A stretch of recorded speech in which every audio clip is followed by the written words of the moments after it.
A very good evening to everybody watching. Thank you for joining us on this week's edition of The Agenda. My name is Toivon Jabela. Tonight on the platform, we are graced by the presence of the interim executive chairperson of the National Youth Council, that is Patience Masua.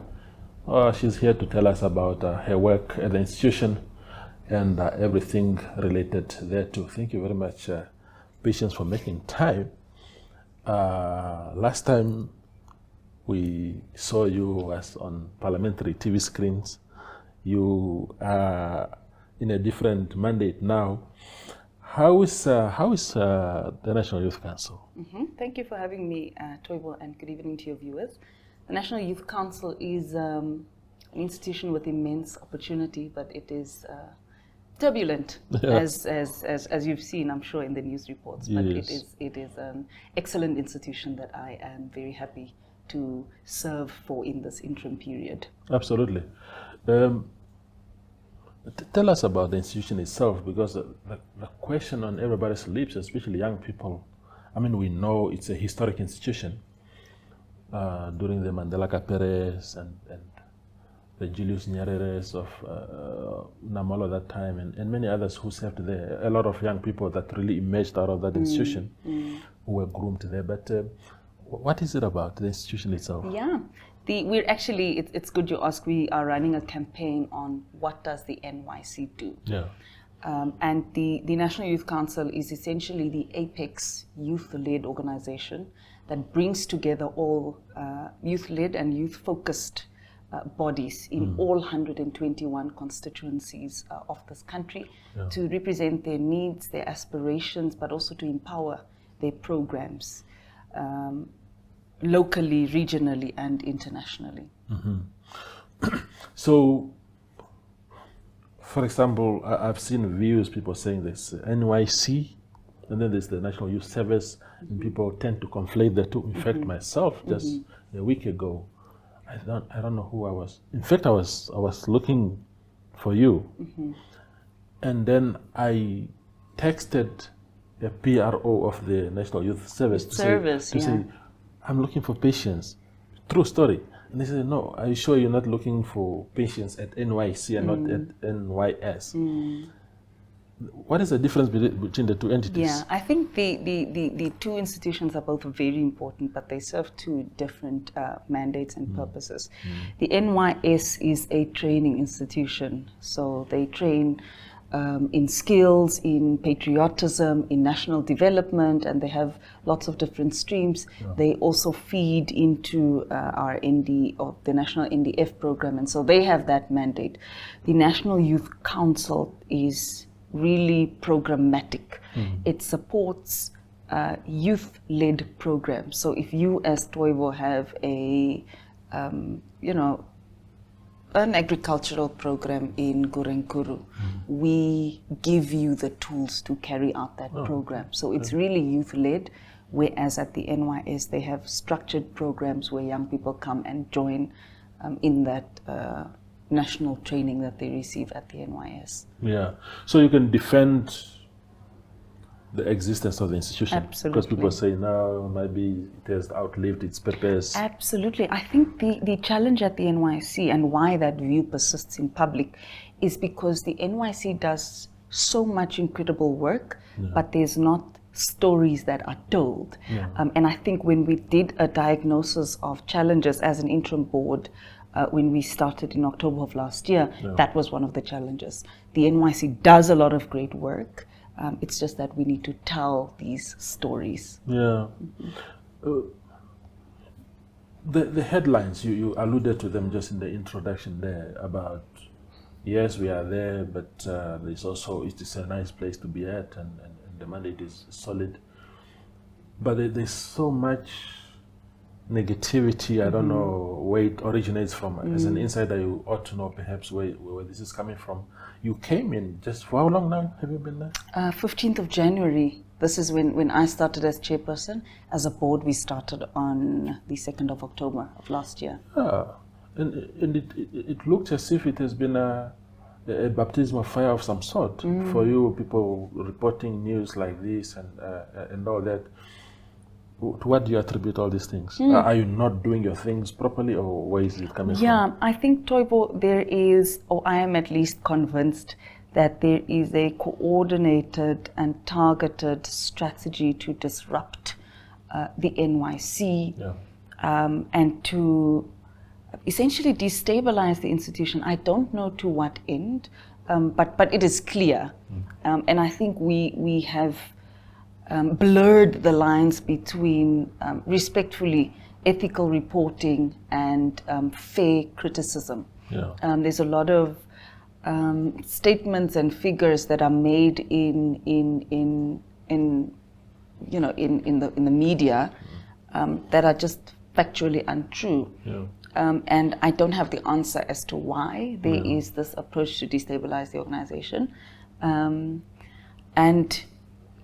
But we are not, I think, moved or shaken as an interim board. You would appreciate that this crop of board members are specifically chosen to be there because of their expertise. We have economists, we have accountants, we have lawyers, and they are really trying their best, or we are trying our best, to stabilize the institution, but to ensure that we can get the institution compliant, number one.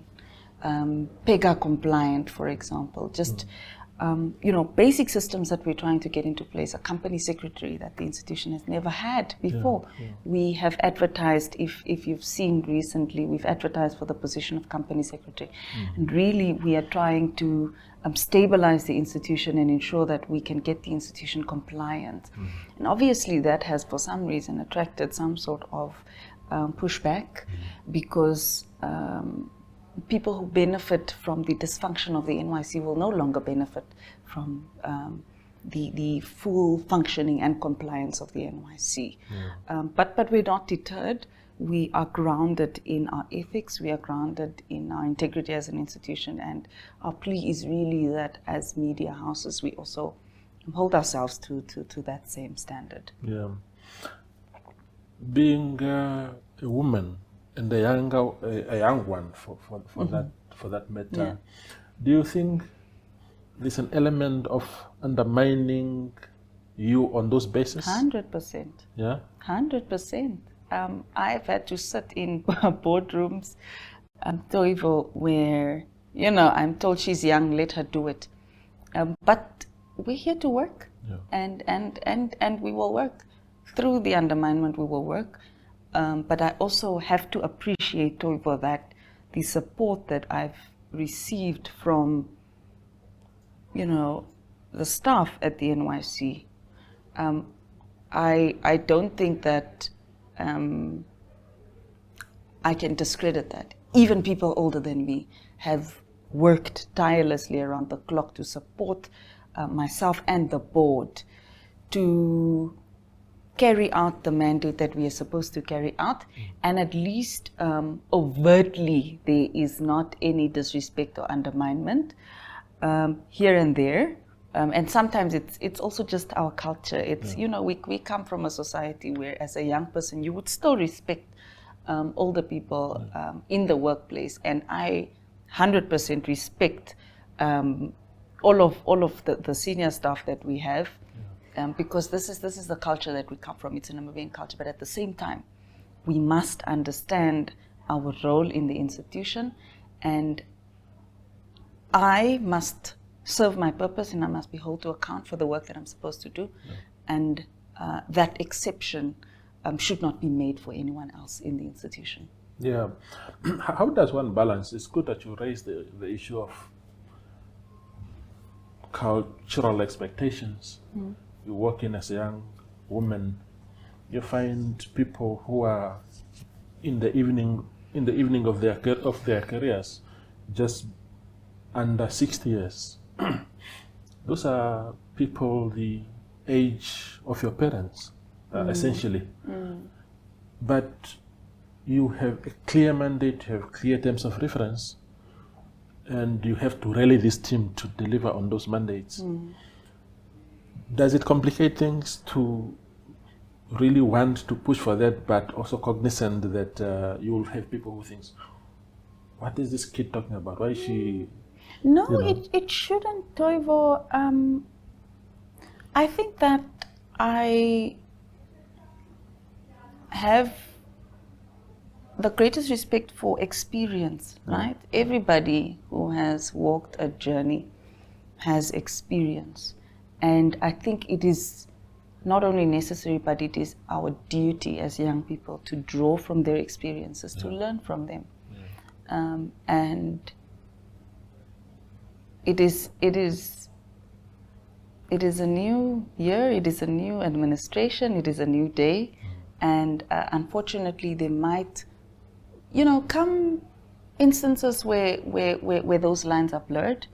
But we must maintain that where there is a duty, where there are performance targets, where there are terms of reference, we all have to play our part collectively to ensure that those targets are met. And I must say that I have benefited a lot, greatly, from the experiences of some of our colleagues who are older. Yeah. Let's talk about the structure of NYC. The last substantive executive chairperson, Sharonese Bush, had difficulties imposing her authority, if the media reports are anything to go by, on the director. There was actually a flurry of emails flying, no, I'm the administrative head, no, it's me, those kind of things. When you have an executive chairperson who is essentially a full-time employee of the council, and then you have a director who's also seeing themselves as CEO of the institution, is that structure helpful?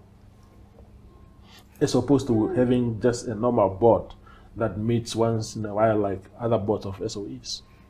So, Toivo, we work according to the NYC Act. Yes.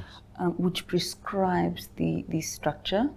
When you have a ministry, you have a political head, and you'll have who's the minister, and the administrative head, who is the ED. I think that there was an intention with why the NYC was structured in the way that it was structured. Should the Act be amended? Perhaps it should. And I cannot comment on emails that have been flying that I've not seen. I don't think that's my place. But I must say that we enjoy at the NYC a good working relationship, or at least to my view, between the two offices. And if we stick to our fiduciary duties to the institution, then there shouldn't be a clash between the two offices. It is an abnormality. You'd see that in other SOEs. You have a board which is not full-time, the chairperson who's only the chairperson, and that debate could come about when the NYC Act amendments are publicly consulted on. But those changes must come from the young people who are the end users of what we decide in the NYC Act. Yeah, absolutely. Speaking of that, please help us contextualize what was reported recently. Also, maybe it has something to do with the structure, or maybe not, but there was an acting director who was appointed just recently, and now reports are that he has left already, or he's on his way out. And the reports in the media says you called him names. Apparently you called him slow. Absolutely not. And something. Absolutely not. Yeah. No, absolutely not. I mean, I love old people. I love senior people. I absolutely did not call anybody old and slow. And perhaps if I did, evidence needs to be, produced to that effect. In any instance, I simply hold myself to the standards of what we are supposed to do there. And this is not true, it's not factual. It's also not my style. It's not my style. Where I come from, the organization that I primarily work for, we have a significant number of senior leaders who I respect. So I absolutely did not make those remarks. And it is unfortunate that this is what is being purported, especially when, you know, I also read in the news report on why the resignation took place, and there were allegations of, you know, a lack of respect in the environment at senior level. Never was it said Masua is the one, but suddenly the headline says Masua is the one who disrespected the person. But anybody who knows me knows that I am not a disrespectful person. Sometimes maybe very strong in terms of personality, maybe direct, but never disrespectful. No. Yeah.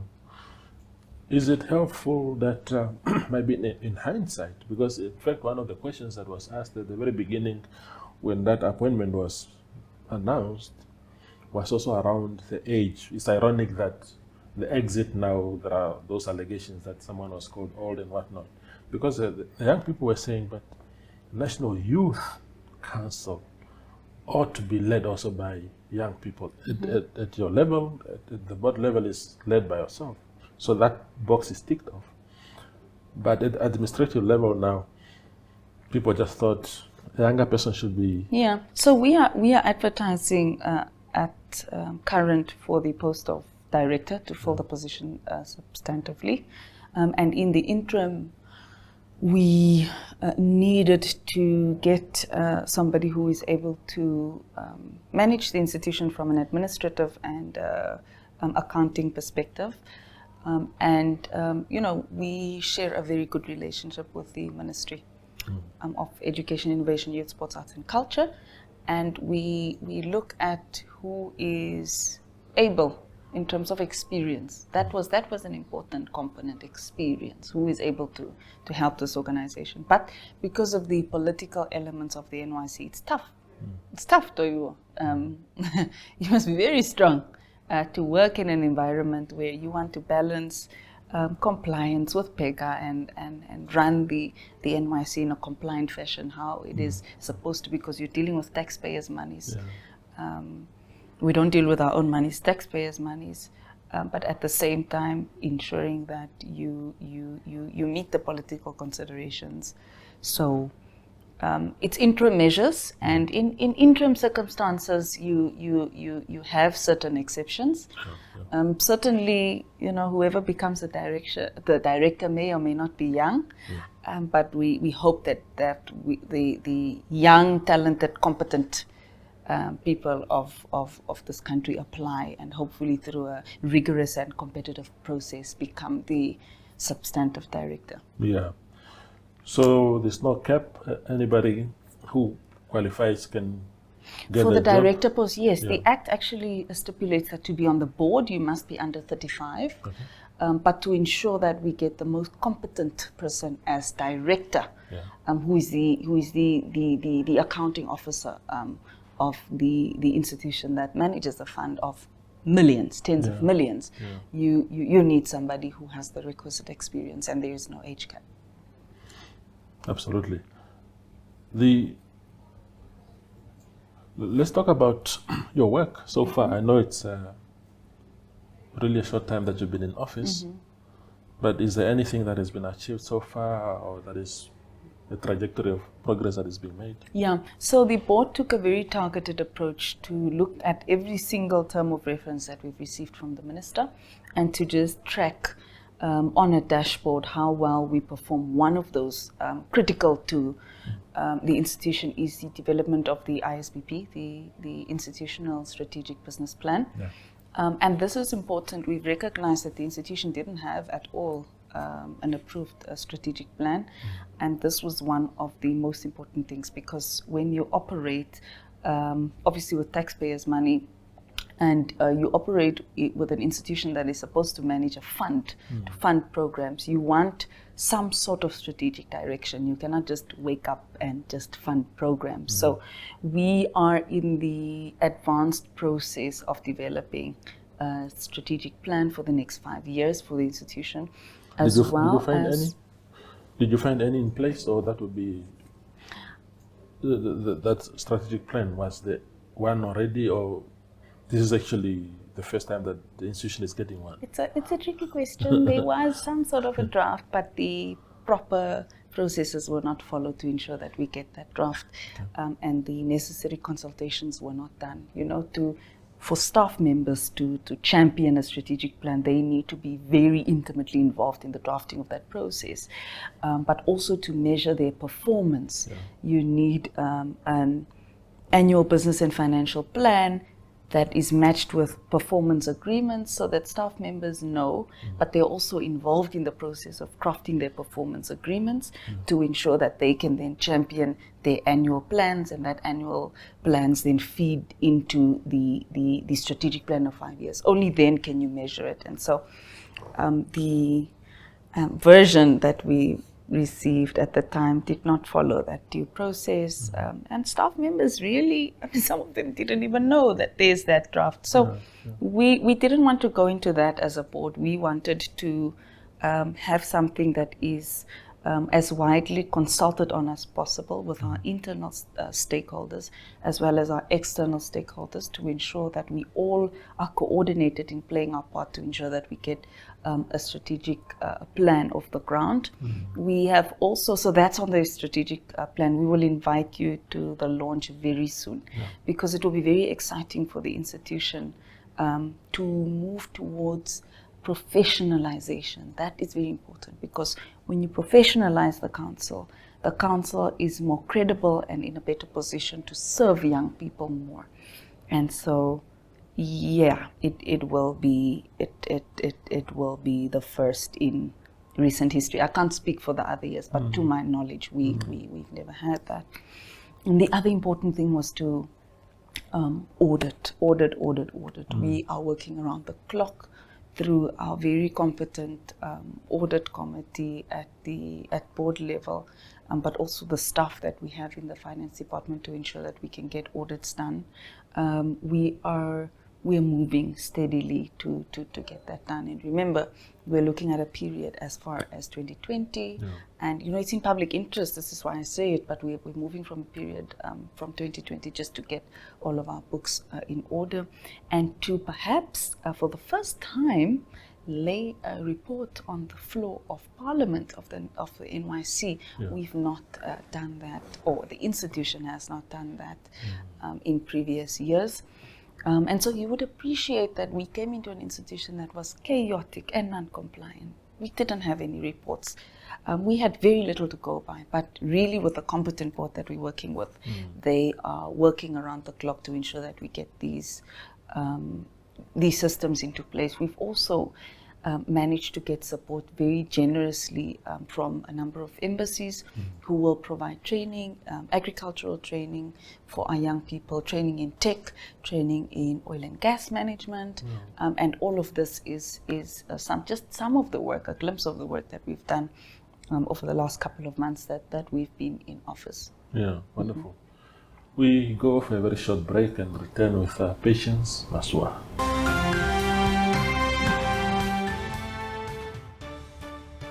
We continue the conversation with Patience Masua. She is the interim executive chairperson of the National Youth Council.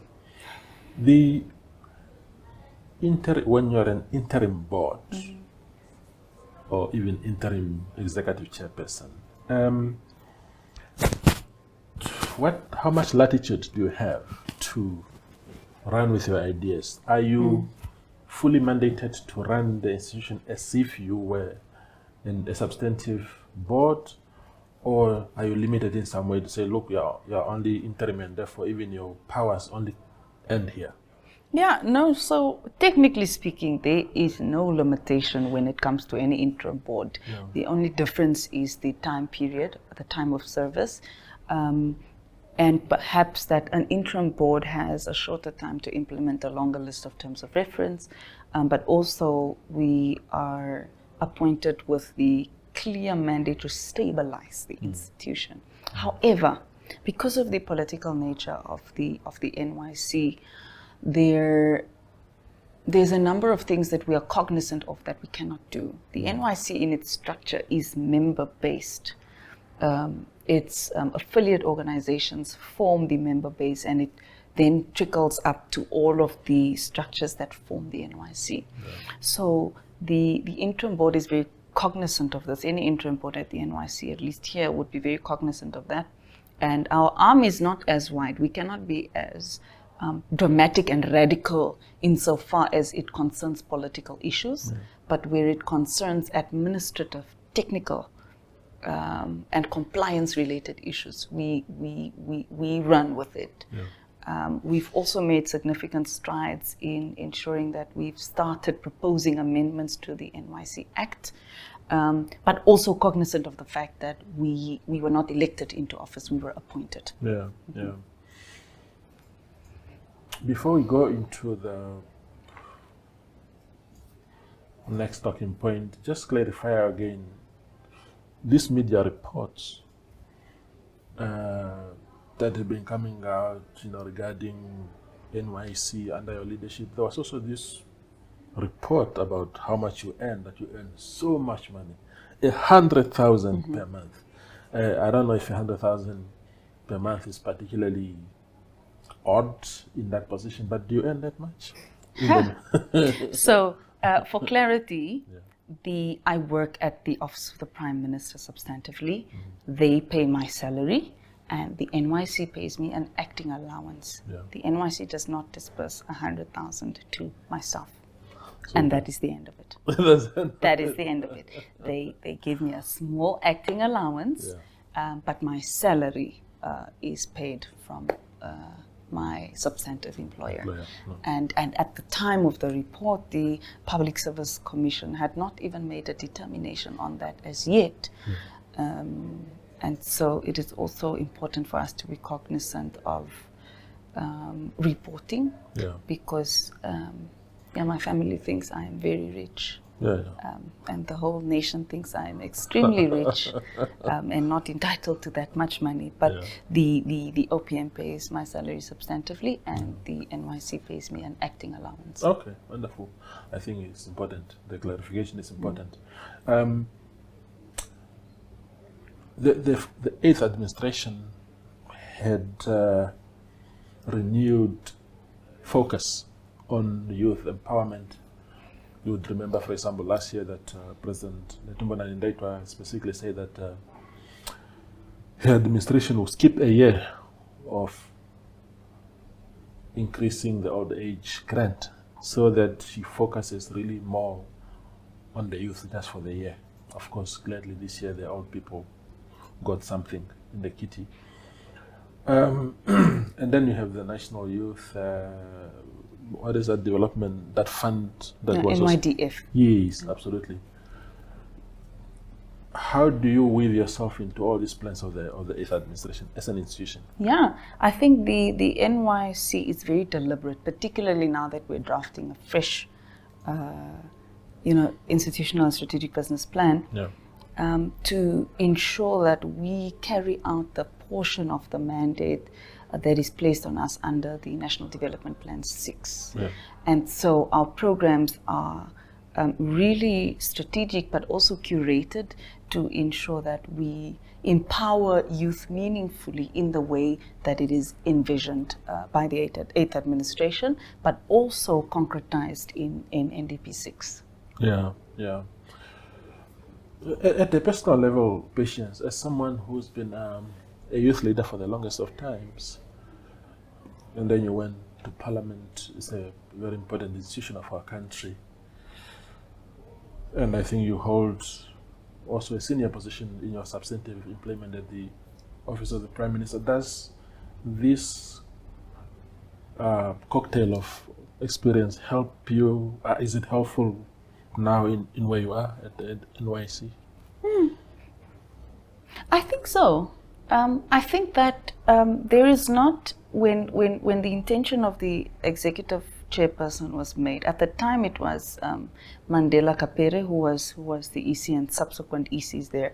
I don't think there is a specific individual of what credentials this person must have, or who the particular person is that must lead the NYC at an EC level. I think certainly for me, I was not the first choice for EC, by the way. The EC was Dr. Kennedy Karise before me, who, PhD. Yeah. So I became EC when he resigned. So there was no targeted, plan to ensure that I become EC. Certainly, yeah. The very little experience that I've had in the previous posts that I've held, or the previous jobs that I've done, do help me, particularly at OPM. When it comes to public administration, there is a great level of what I've learned at the OPM that I am privileged to inject into the NYC. Yeah. I would not say I'm the perfect person for the position. I don't think there is. I think that times evolve, and whoever the young people want to become their executive chair will. Yeah. But it was by accident that I became EC. It was definitely not planned. Yeah. And this is where we are. Okay. The young people will get a platform to select who becomes the substantive executive chairperson. How is that process coming along? The process is coming along very well. You would appreciate, Toivo, that there was a General Assembly that was halted by a court case at the time, and a previous interim board had come in. They had then, their term of office lapsed, and then we came in. One of our terms of reference, aside from all of these structural issues, is to ensure that a General Assembly is held. Yeah. Amendments were made to the settlement agreement between the parties of that court case, and the General Assembly is slated for June of this year, mid-June. Okay. Will Patience Masua put up her hand? No. That was a quick one. No. Yes. Patience Masua is no. Okay. I am focusing on other professional development and academic development. Yeah. My master's thesis is being graded at the moment.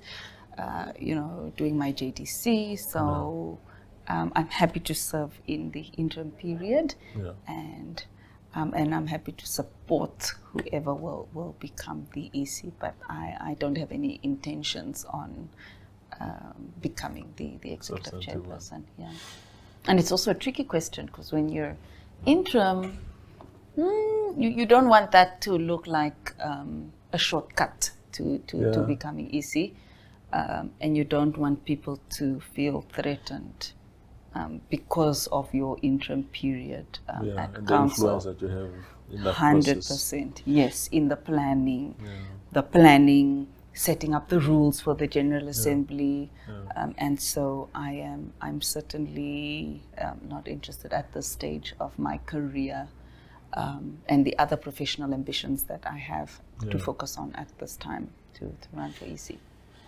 You see what the older people say, especially those that went into exile.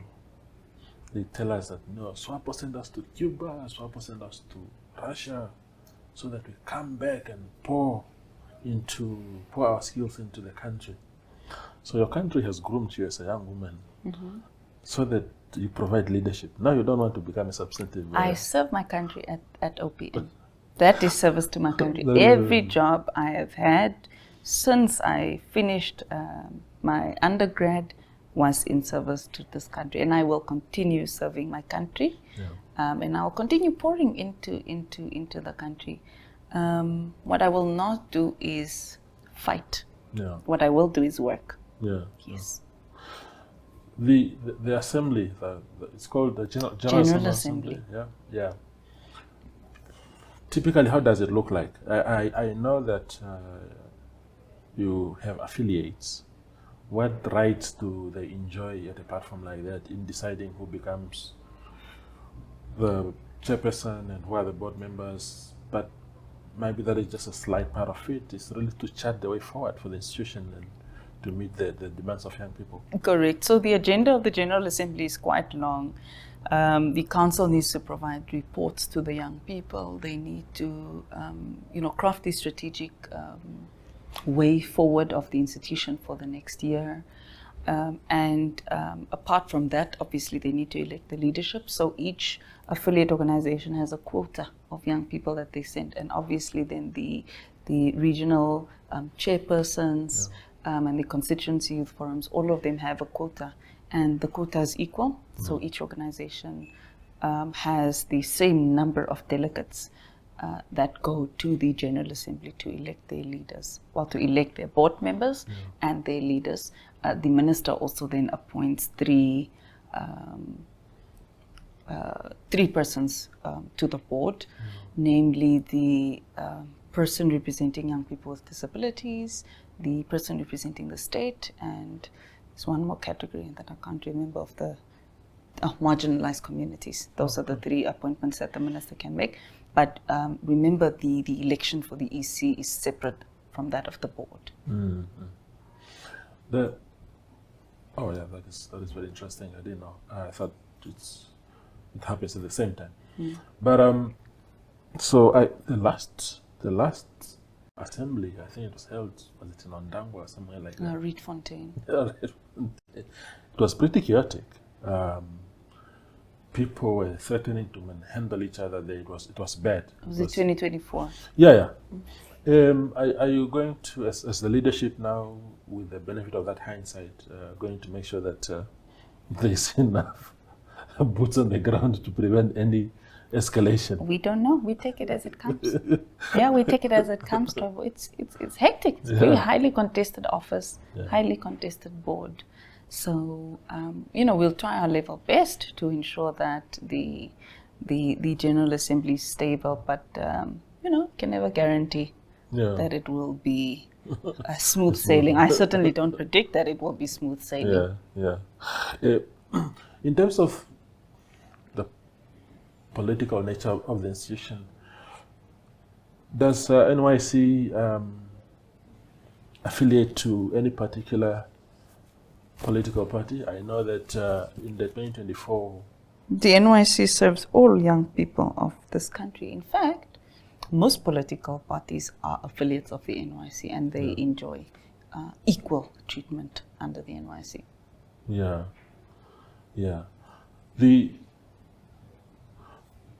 The influence of the minister, the line minister, are the clear boundaries of authority? For example, how much autonomy does the board enjoy on its own? Because again, during the last leadership and the last minister, there used to be a lot of, again, conflict there. Minister Shongarero will say this, and then they are told, no, it's not within the minister's mandate, and all these kind of things. Where are the demarcations in terms of authority? As with any other SOE or public agency, the minister is the authority when it comes to matters of the board, but the Act determines those boundaries. And so for the NYC, certainly those boundaries are clear.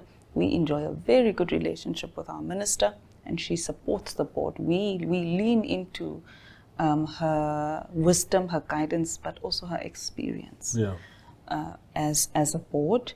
And there is a high level of mutual respect for what the Act stipulates is the board's powers, and what the minister's discretionary powers are. Okay. And I needed to make that clear because, of course, the minister is the appointing authority, especially in the interim board scenario. And people tend to think because of that, their loyalty, their absolute loyalty, which is not a bad thing, essentially, but if anything that the minister says goes without any scrutiny, that becomes dangerous. Not the case here. Not the case here. Not the case, no. Okay.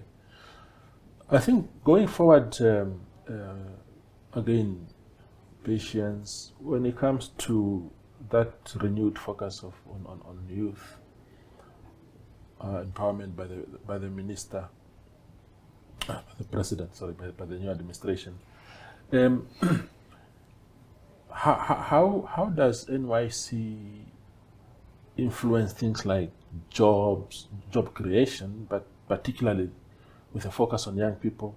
You spoke about projects that you identify and fund if they qualify, but as a general contribution, because we are told youth unemployment probably sits at just below 50%, which is a scary number. Yeah. Where do you find yourself in that kind of space? Yeah, the NYC does that through capacity development. We train young people through a number of programs. We also provide collateral for youth in business. So when we talk unemployment, it's not only about job obtainment, but also about job creation. So our Credit for Youth in Business facility ensures that we provide the necessary collateral for young people to create their own jobs. Yeah. But we also train young people to be capacitated so that they have greater skills to apply for jobs. We also have a resource pool of young people in all 121 constituencies to ensure that where there are programs where young people are concerned, we have representation all over the region, but we also draw so that young people, not only from Thomas, for example, but from all constituencies benefit from these national programs. Absolutely.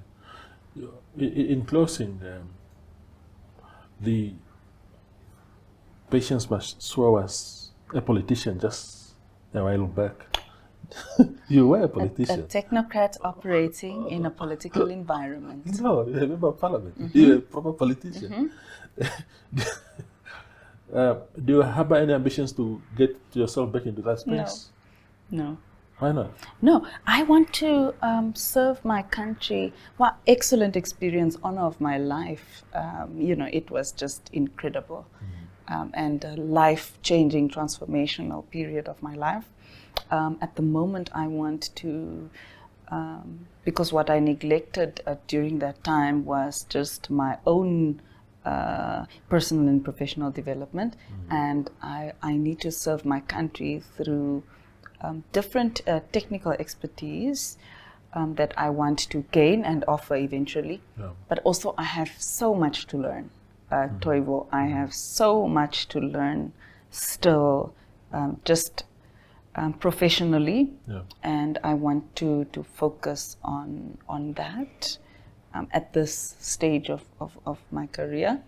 And I will serve my government for the rest of my life. I certainly will, but perhaps not in that capacity at this stage. Yeah. Where do you see yourself in 10 years? You spoke about doing your articles also.